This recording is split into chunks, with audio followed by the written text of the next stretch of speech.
Hello students, IB technical classes के अंदर आप सबका स्वागत है। आज हम लोग मेथड ऑफ आर्क एक्सटिंक्शन के बारे में समझेंगे। इससे पहले हम लोग सर्किट ब्रेकर का बेसिक चीज़ के बारे में, यानी सर्किट ब्रेकर किस तरह से काम करता है, वर्किंग प्रिंसिपल क्या है और आर्क किस तरह से प्रोड्यूस होता है, वो हम लोग देखा था। लेकिन आज बहुत इंपॉर्टेंट चीज़ हम लोग जानने जा रहे हैं, यानी method of arc extinction. Arc extinction कहने का मतलब आर्क को किस तरह से बुझाया जा सकता है, आर्क को बुझाने का मेथड क्या है, इसी को आर्क क्वेंचिंग भी कहा जाता है। तो सर्किट ब्रेकर के अंदर ये बहुत इंपॉर्टेंट फैक्टर, बहुत इंपॉर्टेंट चीज़ होता है कि हम आर्क किस तरह से बुझा रहे हैं, क्योंकि आर्क ही मेन आपका प्रॉब्लम है। ये दिक्कत कर दिया आर्क आपको। अगर आर्क नहीं होता तो सिंपली आपका शॉर्ट सर्किट करंट, आप कॉन्टैक्ट ओपन करते हैं और आपका करंट इंटरप्ट हो जाता है। लेकिन अब आर्क प्रोड्यूस हो गया तो हमको अब आर्क को भी बुझाना है। तो सर्किट ब्रेकर के अंदर ये एक इम्पॉर्टेंट चीज़ होता है, आर्क को किस तरह से बुझाया जाए।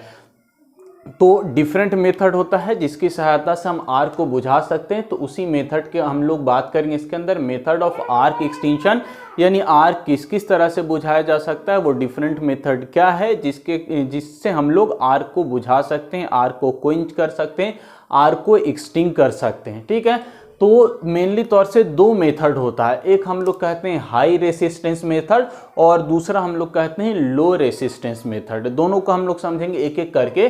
पहले देखिए हाई रेसिस्टेंस मेथड के अंदर क्या होता है। तो हाई रेसिस्टेंस का मतलब ऑब्वियस नाम है, हाई रेसिस्टेंस के अंदर हम क्या करेंगे, रेसिस्टेंस की वैल्यू को हाई करेंगे। कहाँ पर की रेसिस्टेंस की, तो दो कांटेक्ट है, उस कांटेक्ट जब ओपन हुआ तो इसके बीच का जो हमारा आर्क प्रोड्यूस हो रहा है, इसकी वैल्यू जो है यहाँ पर हम लोग रेसिस्टेंस को हाई करेंगे। दो कांटेक्ट के बीच में हम लोग जो आर्क प्रोड्यूस हुआ, इस आर्क के रेसिस्टेंस को हाई करेंगे, जिसके कारण आर्क बुझ जाएगा। क्यों बुझेगा, क्योंकि आप रेसिस्टेंस हाई कीजिएगा तो करंट की वैल्यू क्या होगी, रिड्यूस होगी, और करंट रिड्यूस होगा तो आपका क्या होगा, आर्क बुझ जाएगा। क्योंकि आपका करंट क्यों प्रोड्यूस हो रहा है, क्योंकि शॉर्ट सर्किट है, करंट की वैल्यू हाई है, तो उस करंट को हमको रिड्यूस करना है। वो करंट रिड्यूस करने के लिए हम क्या करेंगे, जो दो कांटेक्ट है, इस कांटेक्ट के बीच के रेसिस्टेंस को हाई करेंगे, यानी आर्क का रेसिस्टेंस को हाई करेंगे। आर्क की रेसिस्टेंस हाई होगी तो करंट वहां पर रिड्यूस होगा, और करंट कम होगा, इसका मतलब आर्क बुझ जाएगा। आर्क क्या है, करंट है, ऐसा करंट है जिसकी वजह से हीट भी प्रोड्यूस हो रहा है, आपका इस चिंगारी यानी ब्राइटनेस भी आपको दिख रहा है, साथ ही साथ करंट भी फ्लो हो रहा है। तो अगर हम इस आर्क का क्या कर दें, इस करंट का रेसिस्टेंस की वैल्यू हाई कर देंगे तो करंट क्या हो जाएगा, कम हो जाएगा, और करंट कम होगा तो इसका मतलब आर्क बुझ जाएगा, आर्क की वैल्यू रिड्यूस होकर खत्म हो जाएगी। तो हाई रेसिस्टेंस मेथड के अंदर हम लोग आर्क का रेसिस्टेंस को हाई करते हैं, जिसकी वजह से करंट लो होता है, और करंट लो होगा तो आपका आर्क बुझ जाएगा। तो लेकिन ये मेथड क्या है, this method is employ in DC circuit breaker. ये कहाँ पर यूज होता है, तो डीसी सर्किट ब्रेकर के लिए यूज होगा। एंड एसी में अगर यूज करते हैं तो एसी में यूज करेंगे तो लो रेटिंग के लिए यूज करेंगे, low AC of order of few hundred MVA. ठीक है, फ्यू हंड्रेड एमवीए मतलब 100 एमवीए के लगभग, उससे कम की रेटिंग जो होगी वहां पर हम लोग लो हाई रेसिस्टेंस मेथड को हम लोग यूज करेंगे आपका आर्क को बुझाने के लिए। लेकिन बहुत हाईयर रेटिंग है, 1000 एमवीए है, या आपका 100 एमवीए से ज़्यादा है, 200-500 एमवीए है, तो वहाँ पर ये हाई रेसिस्टेंस मेथड हम प्रीफर नहीं करेंगे। हम फिर क्या करेंगे, आपका लो रेसिस्टेंस मेथड को प्रीफर करेंगे। हाई रेसिस्टेंस मेथड क्यों प्रीफर नहीं करेंगे, क्योंकि आप हाईयर रेटिंग पर जाएंगे तो अगर आप हाईयर रेटिंग पर भी रेसिस्टेंस की वैल्यू बढ़ाएंगे तो आपका कहीं ना कहीं रेसिस्टेंस बढ़ाने से ओवरऑल क्या हो जाएगा, सर्किट के अंदर लॉसेज बढ़ जाएगा, जो सिस्टम के लिए आपका सही नहीं होगा। तो हमारा अगर रेसिस्टेंस हाई करेंगे, लेकिन लोअर रेटिंग के लिए आपका डीसी सर्किट के लिए हम लोग रेसिस्टेंस की वैल्यू को हाई करेंगे, और हाई करके करंट की वैल्यू को रिड्यूस करके आर्क को बुझाएंगे। ठीक है, तो रेसिस्टेंस अब किस तरह से आपका इंक्रीज करेगा, आर्क का जो रेसिस्टेंस उसको हाई करना हमको। तो आर्क का रेसिस्टेंस किस तरह से हाई होगा, तो उसके लिए फिर डिफरेंट मेथड है जिसकी सहायता से हम जो आर्क है इसके रेसिस्टेंस को हाई कर सकते हैं। तो पहला मेथड क्या है, लेंथिंग ऑफ आर्क, यानी आर्क जो प्रोड्यूस है, दो कांटेक्ट है, इस कांटेक्ट के बीच में जो आर्क प्रोड्यूस हुआ, यहाँ पर दो कांटेक्ट है, इस कांटेक्ट के बीच में जो आर्क आपका प्रोड्यूस हो रहा है, इस आर्क का लेंथ को हम बढ़ा देंगे, और आपको मालूम है लेंथ जब बढ़ेगा तो आपका क्या होगा, लेंथ बढ़ने से आपका रेसिस्टेंस की वैल्यू क्या होती है, डायरेक्टली आर इक्वल टू, आपको मालूम होगा R equal to rho L by A, यानी लेंथ आप बढ़ा देंगे तो रेसिस्टेंस की वैल्यू क्या हो जाएगी, बढ़ जाएगी। तो अगर हम इस लेंथ को, आर के लेंथ को बढ़ा देते हैं तो आपका रेसिस्टेंस बढ़ जाएगा, किसका, आर्क का रेसिस्टेंस बढ़ जाएगा, और रेसिस्टेंस बढ़ेगा तो करंट की वैल्यू रिड्यूस होगी और आपका आर्क बुझ जाएगा।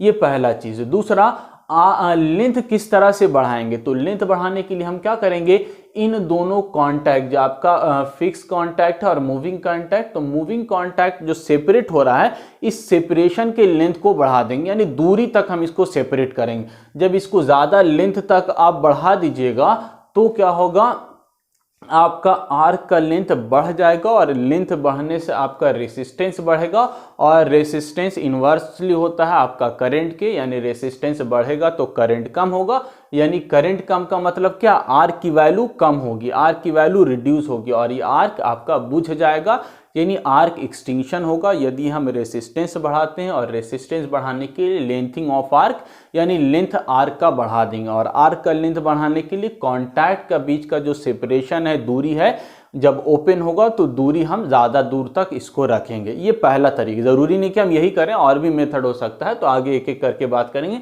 ये पहला मेथड है। दूसरा हमारा क्या मेथड हो सकता है, reducing the cross section of arc. दूसरा मेथड यही फॉर्मूला से आप देख ली, यदि हम क्या कर दें, एरिया को घटा दें, तो एरिया आपका क्या हो जाएगा, एरिया घटाने से भी क्या होता है, रेसिस्टेंस की वैल्यू बढ़ती है, दोनों इन्वर्सली प्रोपोर्शनल है।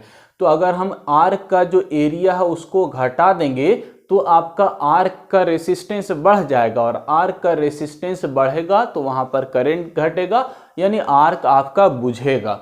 तो आर्क का, अब हमारा क्वेश्चन है कि आर्क का एरिया किस तरह से हम रिड्यूस करेंगे। तो आर्क का एरिया रिड्यूस करने के लिए ये जो कांटेक्ट है, इसके कांटेक्ट का, यानी जो इलेक्ट्रोड है, इसके क्रॉस सेक्शन एरिया को आप घटा देंगे। यदि आप चौड़ा ले रहे हैं, मान के चलिए अभी थोड़ा मोटा दिख रहा था आपको, हम और थोड़ा पतला इसको कर देते हैं। अब यहाँ से जो आर्क प्रोड्यूस होगा, वो आर्क का जो एरिया होगा वो क्या होगा, कम होगा। क्यों कम होगा, क्योंकि इलेक्ट्रोड का जो एरिया था उसी को हमने क्या कर दिया है, रिड्यूस कर दिया, घटा दिया है। तो यदि आप इलेक्ट्रोड के एरिया को घटा देते हैं तो जो आर्क प्रोड्यूस होगा वो आर्क का एरिया भी कम होगा, क्रॉस सेक्शन एरिया, और क्रॉस सेक्शन एरिया कम होगा तो उसका रेसिस्टेंस ज़्यादा होगा, और रेसिस्टेंस ज़्यादा तो आपकी करंट की वैल्यू कम होगी, यानी आपका आर्क बुझेगा। ये सेकंड मेथड है आपका आर्क को बुझाने का, आर्क को एक्सटिंग करने का। ये सारा हम लोग हाई रेसिस्टेंस की बात करें, यानी इन सारे मेथड से, चाहे लेंथ को बढ़ाइए, क्रॉस सेक्शन एरिया घटाइए, ये सबसे क्या होता है, आपका आर्क का जो रेसिस्टेंस है वो बढ़ता है, और आर्क का रेसिस्टेंस बढ़कर आर्क बुझेगा। तीसरा मेथड क्या है, रेसिस्टेंस बढ़ाने का, स्प्लिटिंग ऑफ आर्क, यानी आर्क को स्प्लिट करना, बांटना। ठीक है, तो आर्क को स्प्लिट करने के लिए हम लोग क्या करते हैं, यहाँ पर देखिए डायग्राम के अंदर दिखाया गया, एक स्प्लिटर लगाते हैं। स्प्लिटर मतलब आपका कंडक्टर का बहुत सारा आपका प्लेट बना हुआ होगा, इस तरह से प्लेट हम लगा दिया। ठीक है, और ये सारा प्लेट कहाँ रखे हुए हैं, जहाँ पर आर्क प्रोड्यूस हो रहा है उसके बिल्कुल नज़दीक रखे हुए हैं।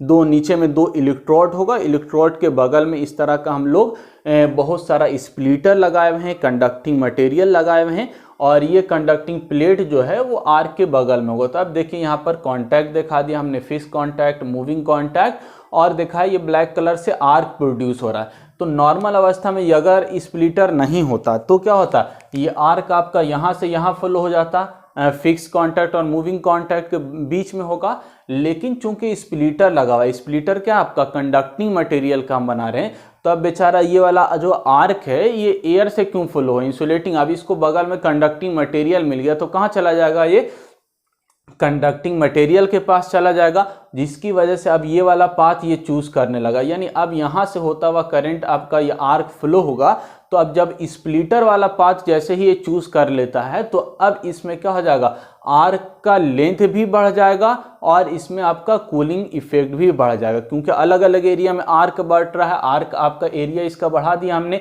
आर्क का या लेंथ आप कह लीजिए हमने इसका बढ़ा दिया, स्प्लिटर के अंदर भेज दिया। तो स्प्लिटर के अंदर भेजने की वजह से क्या हो जाएगा, आर्क का लेंथ बढ़ जाएगा, यहाँ पर कूलिंग इफेक्ट बढ़ जाएगा, जिसकी वजह से आपका आर्क क्या होगा, इसका लेंथ बढ़ने से आपका रेसिस्टेंस की वैल्यू बढ़ेगी और आपका आर्क बुझ जाएगा। यानी स्प्लिटर की सहायता से हम क्या कर रहे हैं, इसके लेंथ को बढ़ा रहे हैं और जिसकी वजह से रेसिस्टेंस हाई होगा और आर्क बुझेगा। तो ये आपका तीसरा मेथड है जिसकी सहायता से हम आर्क को बुझाते हैं और ये इफेक्टिव मेथड होता है। आप बड़े बड़े सर्किट के अंदर भी हम लोग इस तरह का स्प्लिटर लगाते हैं और आर्क को बुझाते हैं। और ये जो कंप्लीट अरेंजमेंट होता है इसको आर्क चूट कहते हैं। आगे चल के हम लोग उसका डायग्राम भी देखेंगे। तो ये स्प्लिटर नॉर्मली कहा जाएगा, जहाँ पर हम लोग आर्क को स्प्लिट करेंगे, आर्क को भेजेंगे, जहाँ पर आर्क का लेंथ बढ़ेगा और आर्क आपका बुझेगा। तो ये तीसरा मेथड है स्प्लिटिंग ऑफ आर्क।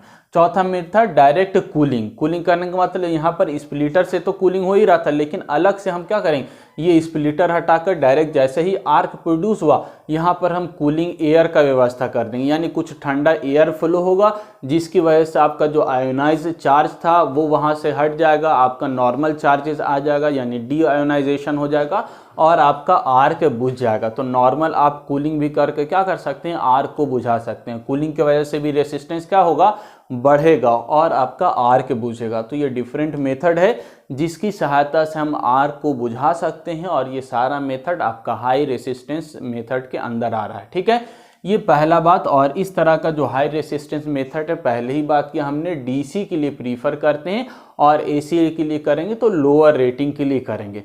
लेकिन अब आते हैं लो रेसिस्टेंस मेथड के अंदर, या अब इसको देखिए, लो रेसिस्टेंस मेथड का ही दूसरा नाम क्या है, करंट जीरो इंटरप्शन। इसका नाम से आपको अब समझ में आ जाएगा। लो रेसिस्टेंस के अंदर हम लोग रेसिस्टेंस की वैल्यू जो है वो उसी तरह रहने देते हैं, यानी अलग से आपको रेसिस्टेंस को कम करने की ज़रूरत नहीं है। यानी जो रेसिस्टेंस है सिस्टम का या आर्क का, वो रेसिस्टेंस लो है उसको हम लोग रहने देते हैं, उसके बाद आर्क बुझाते हैं। तो आर्क बुझाने के लिए हम क्या करेंगे, तो दूसरा नाम देखिए हम, करंट जीरो इंटरप्शन। तो करंट जीरो इंटरप्शन का मतलब क्या हुआ, तो आपको एसी का वेव डायग्राम याद होगा। इस तरह का वेव होता है एसी सर्किट का, और ये जो हमारा लो रेसिस्टेंस मेथड है या करंट जीरो इंटरप्शन मेथड है, इसको केवल और केवल हम लोग एसी सर्किट के लिए ही यूज करेंगे। क्यों, क्योंकि ये क्या बता रहा है, नाम इसका बता रहा है करंट जीरो इंटरप्शन। तो करंट आपको जीरो किस में मिलेगा, आपको एसी सर्किट में मिलेगा। और कितने बार जीरो मिलेगा, there is a natural zero of current of 100 times in 1 second. Normal जो आपकी फ्रीक्वेंसी रेटिंग होती है वो कितनी होती है, 50 हर्ट्ज होती है। तो 50 हर्ट्ज का मतलब क्या, साइकिल पर सेकंड आपका फ्रीक्वेंसी होता है। तो 1 सेकंड के अंदर कितना आपका साइकिल कंप्लीट हो रहा है, 50 बार साइकिल कंप्लीट हो रहा है। यदि 50 बार साइकिल कंप्लीट हो रहा है 1 सेकंड के अंदर, तो जीरो कितना मिलेगा, तो जस्ट डबल आपको जीरो मिलेगा। तो 1 सेकंड के अंदर कितना टाइम, 100 टाइम आपको जीरो मिलेगा यदि एसी सप्लाई की आप बात करते हैं तो लो रेसिस्टेंस मेथड या करंट जीरो मेथड कहाँ प्रीफर किया जाएगा, एसी सर्किट में। और एसी जो करंट होता है, एसी सप्लाई होती है, उसमें नेचुरल जीरो होता है, यानी आपको अलग से जीरो करने की जरूरत नहीं है। कितनों current, short circuit current 100 ampere 1000 ampere हो, लेकिन उसमें 1 सेकंड में कितना बार, 100 बार आपको ऐसा पॉइंट मिलेगा जहां पर करंट की वैल्यू ऑटोमेटिकली नेचुरली आपको जीरो मिलेगी। ठीक है, तो वहां पर आपको क्या लिखा हुआ है, there is a natural zero of current of 100 times in 1 second. ठीक है, और ये सर्किट बार बार हम बात कर रहे हैं कि केवल एसी सर्किट के लिए ही, यानी ये जो आपका लो रेसिस्टेंस मेथड या करंट जीरो इंटरप्शन मेथड वो एसी सर्किट ब्रेकर के लिए प्रीफर किया जाएगा। तो हम इसके अंदर क्या करते हैं, जो करंट है या रेसिस्टेंस है उसी तरह लो है, आर्क फ्लो हो रहा, तो फ्लो कब होगा, जब रेसिस्टेंस कम रहेगा। इसमें तो बढ़ा रहे थे, लेकिन हम रेसिस्टेंस को बढ़ाते नहीं, जैसे रेसिस्टेंस है उसी तरह रहने देंगे, यानी लो रेसिस्टेंस है रहने देंगे।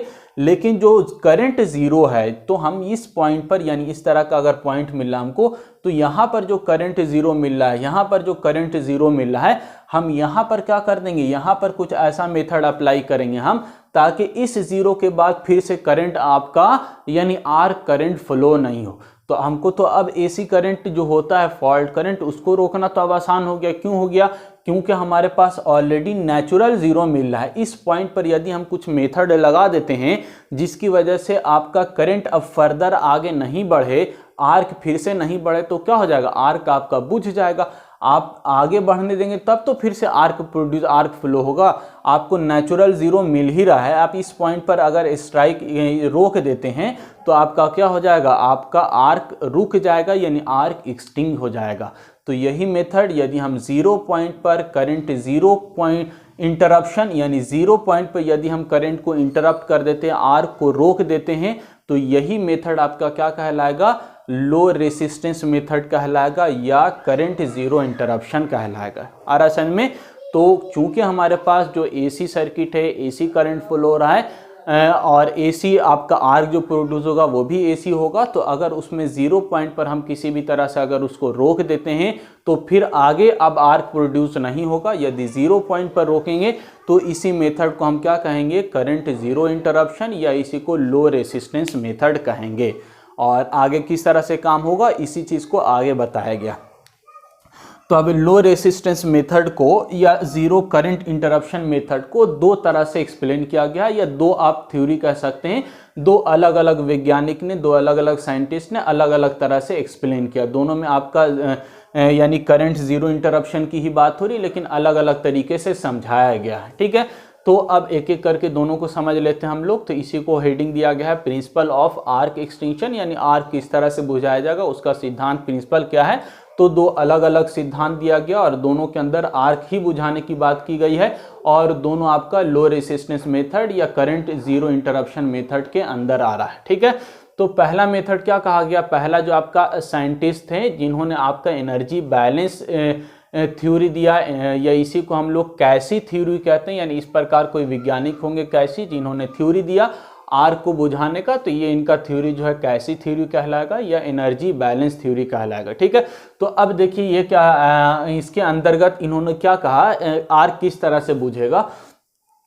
तो इन्होंने हीट के रिस्पेक्ट में बात किया, हीट को लेकर समझाया।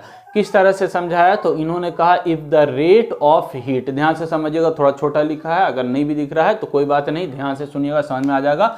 If the rate of heat dissipation is greater than heat the rate at which heat is generated between the contact, the arc will extinguish, otherwise it will री स्ट्राइक। इसका मतलब इन्होंने कहा, ध्यान से समझिए, इन्होंने हीट को लेकर समझाया और कहा कि यदि हमारे पास हीट डिसिपेशन, दो चीज़ है, हीट डिसिपेशन और हीट जनरेशन। ठीक है, इन्होंने कहा यदि आर्क प्रोड्यूस हो रहा है, ठीक है, यहाँ पर समझ लिए आर्क प्रोड्यूस हो रहा है, और आर्क जो प्रोड्यूस हो रहा है, तो आर्क प्रोड्यूस हो रहा है तो हीट भी जनरेट हो रहा है यहाँ पर।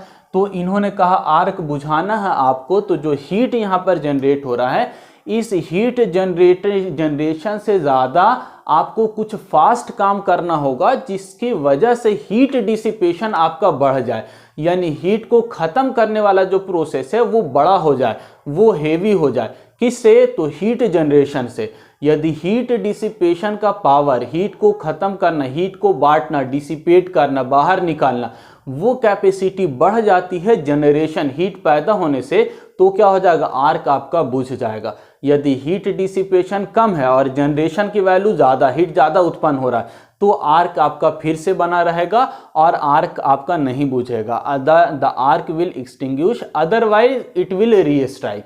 यानी डिसिपेशन कम है और जनरेशन हीट का ज़्यादा है, तो वो क्या हो जाएगा, आर्क फिर से री स्ट्राइक कर जाएगा, यानी आर्क फिर से कंटिन्यू हो जाएगा।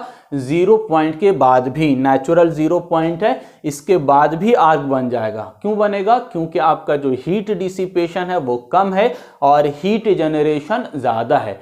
तो हमको क्या करना है, हमको करना है कि हीट डिसिपेशन को, यानी हीट को बांटना, बाहर निकालना, हीट को वहाँ से हटा देना, डिसिपेट कर देना, उसको बढ़ा देना है, और जो जनरेशन है उसको घटा देना है। ठीक है, तो जो आर्क प्रोड्यूस हो रहा है, इस आर्क की वजह से जो हीट है इसको डिसिपेट कर देना है, बाहर निकाल देना है, किससे, जो हीट जनरेट हो रहा है उसकी तुलना में। तो यही बात इन्होंने कहा, the rate of heat dissipation is greater than the rate at which heat is generated between the contact, contact के बीच में जो हीट जनरेट हो रहा है, यदि उससे ग्रेटर कर देते हैं, बढ़ा देते हैं, किसको, हीट डिसिपेशन को देन आर्क विल एक्सटिंग्विश, यानी आर्क बुझ जाएगा, आर्क क्वेंच हो जाएगा। अगर ऐसा नहीं करेंगे तो अदरवाइज इट विल रीस्ट्राइक, यानी फिर से आपका 0 पॉइंट के बाद भी आपका आर्क बना रहेगा। फिर दूसरा 0 मिला, वहां पर अगर आपका हीट डिसिपेशन आप बढ़ा दिएगा हीट जनरेशन से तो वहां पर बुझ जाएगा, नहीं होगा तो फिर से आपका रीस्ट्राइक हो जाएगा। तो इसी तरह से आपका नेचुरल पॉइंट के बाद भी रीस्ट्राइक होगा यदि डिसिपेशन आप कम करते हैं और जनरेशन हीट जनरेशन बढ़ा होता है। तो हमको क्या करना होगा, हीट डिसिपेशन को बढ़ाना होगा इनके अकॉर्डिंग, ठीक है। तो हीट डिसिपेशन के लिए हमको क्या करना होगा, heat dissipation is increase by cooling, यानी आप कूलिंग प्रभाव बढ़ा देते हैं तो हीट जल्दी डिसिपेट हो जाएगा, हीट खत्म हो जाएगा। या लेंथ बढ़ा देते हैं तो भी आपका हीट खत्म होगा। एंड स्प्लिटिंग द आर्क, यानी स्प्लिट कर देते हैं, बांट देते हैं, तो आपका हीट की वैल्यू क्या हो जाएगी, हीट डिसिपेशन बढ़ जाएगा as compare to heat generation, तो आपका आर्क बुझ जाएगा। तो इन्होंने जो आर्क को बुझाने का मेथड समझाया वो कहाँ से समझाया, हीट के रिस्पेक्ट में, यानी हीट के टर्म में इन्होंने लेकर आर्क को समझाया। दूसरा मेथड जो है वो भी हीट आपका आर्क को बुझाने का ही है, लेकिन इन्होंने डाइलेक्ट्रिक स्ट्रेंथ से समझाया। तो ये आपका रिकवरी रेट थ्योरी कहलाता है या स्लेपिंस थ्योरी कहलाता है। तो कोई वैज्ञानिक होंगे जिन्होंने थ्योरी दिया, तो इनका जो थ्योरी है वो किस पर डिपेंडेंट है, तो डाइलेक्ट्रिक स्ट्रेंथ पर डिपेंडेंट है। और डाइलेक्ट्रिक स्ट्रेंथ आपको याद होगा, पहले भी पढ़ा होगा, ट्रांसमिशन के अंदर भी इंसुलेटर जब पढ़ रहे थे तो वहां पर डाइलेक्ट्रिक स्ट्रेंथ की बात की थी हमने। लेकिन अब फिर से हम थोड़ा सा आपको याद दिलाते थे, डाइलेक्ट्रिक स्ट्रेंथ का मतलब क्या होता है, वोल्टेज और डिस्टेंस के साथ जब रिलेट करते हैं, यानी आपका किसी भी मीडियम का या किसी भी इंसुलेटिंग मटेरियल का आपका डाइलेक्ट्रिक स्ट्रेंथ होता है। तो कितना वोल्टेज दे रहे हैं कि वो सह सकता है कितना mm या सेंटीमीटर के अंदर, वही उसका क्या कहलाता है, डाइलेक्ट्रिक स्ट्रेंथ कहलाता है। यदि फेलवर हो जाएगा उसके बाद तो कहलाएगा यहाँ तक इसका डाइलेक्ट्रिक स्ट्रेंथ, तो उसके बाद क्या हो जा रहा है, ये फेलवर हो जा रहा है, यानी यहाँ के बाद उसका स्ट्रेंथ फेलवर है, उसके बाद पंक्चर हो गया, फेलवर हो गया। तो एवरी आपका मान के चलते हम एग्जाम्पल के तौर पर यहाँ पर एयर लिया हुआ है, ठीक है। तो एयर का मान के चलिए हम 30 kV या 33 kV, यहाँ पर 30 kV दे रहे हैं और इसके बीच का आपका डिस्टेंस कितना रखे हैं, 1 सेंटीमीटर रखे हैं। तो इसमें क्या कहा जाएगा, इसका डाइलेक्ट्रिक स्ट्रेंथ कितना है, 30 kV पर सेंटीमीटर, यानी 30 kV तक दे रहे हैं। इसके बाद जैसे आगे बढ़ेंगे तो फिर क्या हो जाएगा, यहाँ से करंट फ्लो होना स्टार्ट हो जाएगा। तो इसका डाइलेक्ट्रिक स्ट्रेंथ कितना हो गया, 30 kV पर सेंटीमीटर। मान के चलिए 1 सेंटीमीटर का कोई पोर्सिलिन का हम मटेरियल लिया और यहाँ पर हम वोल्टेज अप्लाई कर रहे हैं, तो 30 kV हम अप्लाई किया और इसका भी लेंथ कितना लिया, 1 सेंटीमीटर लिया।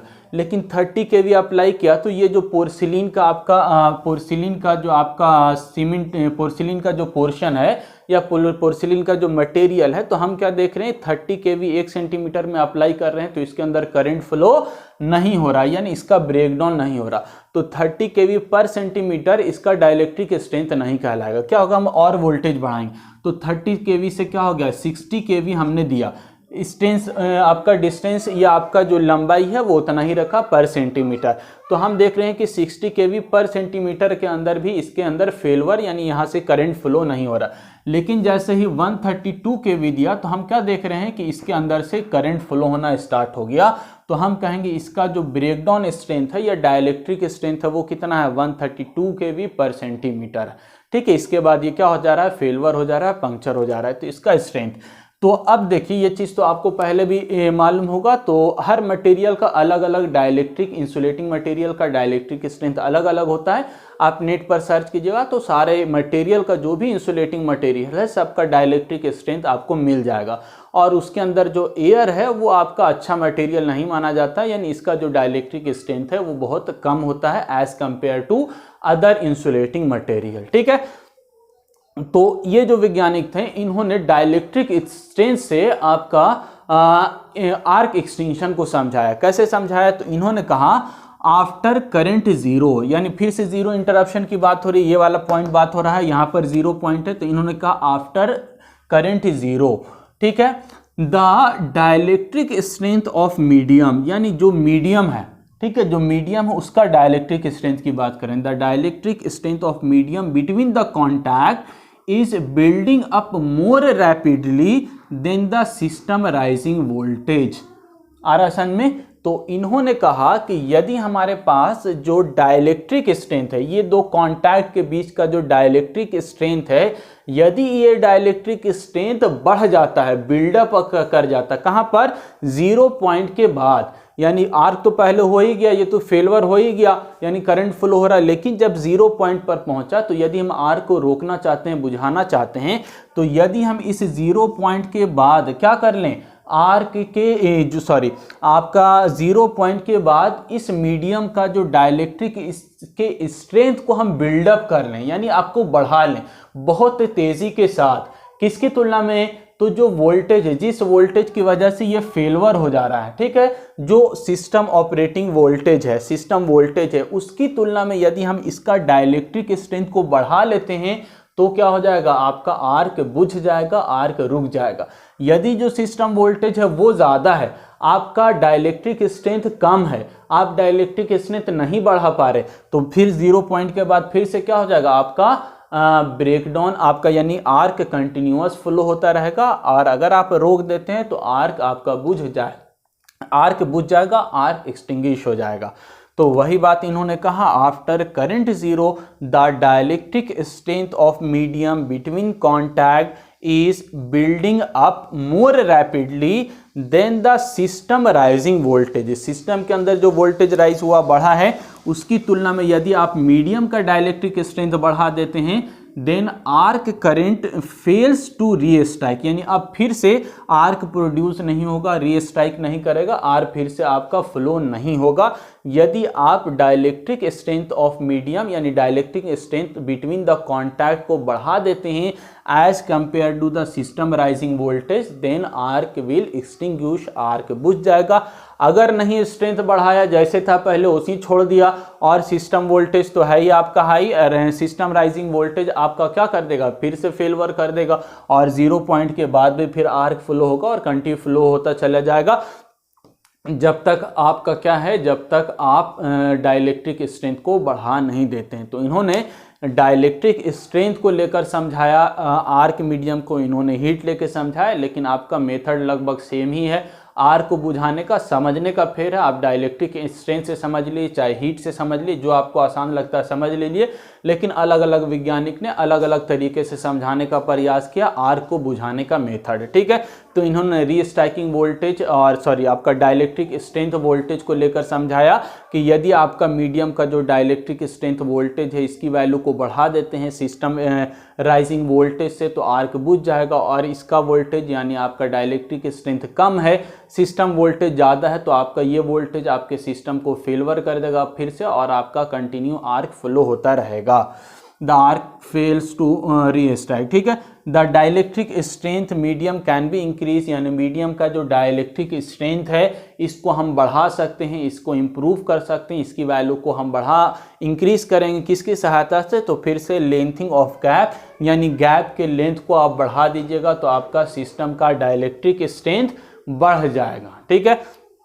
दूसरा कूलिंग ऑफ मीडियम, कूलिंग कर देंगे, ठंडा कर देंगे एयर फ्लो, तो डी आयोनाइज्ड हो जाएगा, आयोनाइजेशन होता है, इसीलिए आपका डाइलेक्ट्रिक स्ट्रेंथ पुअर हो जाता है। तो यदि आप कूलिंग इफेक्ट बढ़ा देंगे, डी आयोनाइज हो जाएगा मीडियम, और मीडियम डी आयोनाइज होने से उसका डाइलेक्ट्रिक स्ट्रेंथ बढ़ जाएगा, यानी आपका आर्क एक्सटिंक्शन हो जाएगा। तीसरा आपका एयर ब्लास्ट, यानी बहुत हाई प्रेशर के साथ आप एयर फ्लो कराइए, जिसकी वजह से जो वहाँ पर आयोनाइज चार्ज था वो वहाँ से हट जाए और बीच में आपका न्यूट्रल या डी आयोनाइज चार्ज आ जाए, उसकी वजह से भी आपका यहाँ पर क्या होगा, डाइलेक्ट्रिक स्ट्रेंथ बढ़ जाएगा। और लास्ट में increase in pressure in vicinity of contact, यानी कॉन्टैक्ट के आसपास आप प्रेशर को हाई कर देंगे तो भी आपका क्या हो जाएगा, यहाँ पर का डाइलेक्ट्रिक स्ट्रेंथ बढ़ जाएगा। और मीडियम का यानी कि आपका कॉन्टैक्ट के बीच का डाइलेक्ट्रिक स्ट्रेंथ यदि बढ़ा दिया आप सिस्टम राइजिंग वोल्टेज से, तो आर्क आपका बुझ जाएगा, और नहीं तो आपका आर्क फिर से रीस्ट्राइक कर जाएगा, आर्क फिर से कंटिन्यू होगा।